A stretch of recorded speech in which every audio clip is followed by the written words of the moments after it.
Kita ke sorotan lainnya, Saudara Wakil Ketua Umum Kamar Dagang Indonesia atau Kadin menyebut ada kepentingan politik terkait Pilpres atas revisi upah minimum provinsi yang dilakukan oleh Gubernur DKI Jakarta Anies Baswedan.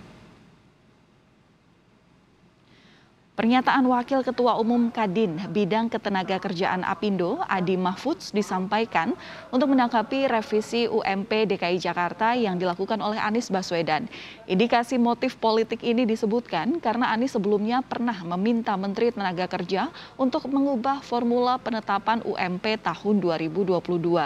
Para pengusaha juga mempersoalkan revisi UMP yang dilakukan oleh Anies yang seharusnya harus dilakukan berdasarkan pembicaraan tiga belah pihak.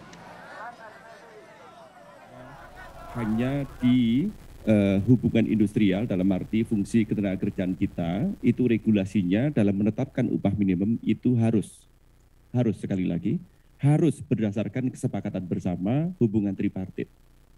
Jadi mekanismenya yang ditempuh Pak Anies itulah yang tidak benar. Itu yang kita persoalkan gitu ya.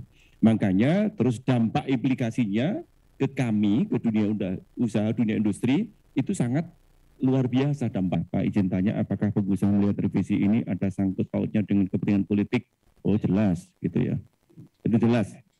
Jadi kan belum lama ya. Jadi Pak Anies ini kan waktu itu minta merubah formula.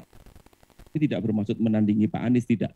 Terlebih-lebih kami bisa saja nanti press conference juga dengan seluruh SP yang ada, nanti apa jadinya gitu ya. Jadi mohon dijaga kondusivitas iklim investasi termasuk dunia keberlangsungan dunia usaha, dunia industri kita itu yang paling penting adalah kesinambungan usaha kami dan pekerja kami. Itu saya kira. Menanggapi ancaman dari Apindo yang akan menggugat kebijakan Anies soal revisi UMP, Presiden KSPI Said Iqbal menyatakan Apindo seharusnya melihat kondisi perekonomian tahun ini lebih baik. Said Iqbal membandingkan kenaikan UMP pada tahun lalu, di mana kenaikan rata-rata UMP jauh lebih besar dibanding tahun ini dengan rata-rata kenaikan hanya 1%.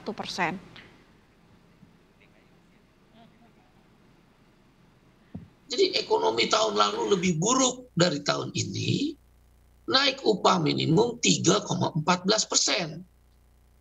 Terus dia sambil tertawa, apakah tidak mengerti para pengusaha Apindo itu yang naik upah minimum dan Menteri Tenaga Kerja mengeluarkan tahun ini ekonomi jauh lebih membaik. Tapi naik upahnya rata-rata 1,09%. Bahkan DKI Jakarta 0,8%. Jadi kalau Apindo ingin mem-PT UN kan, coba periksa dulu perusahaan mana aja nih yang mau mem-PT UN kan.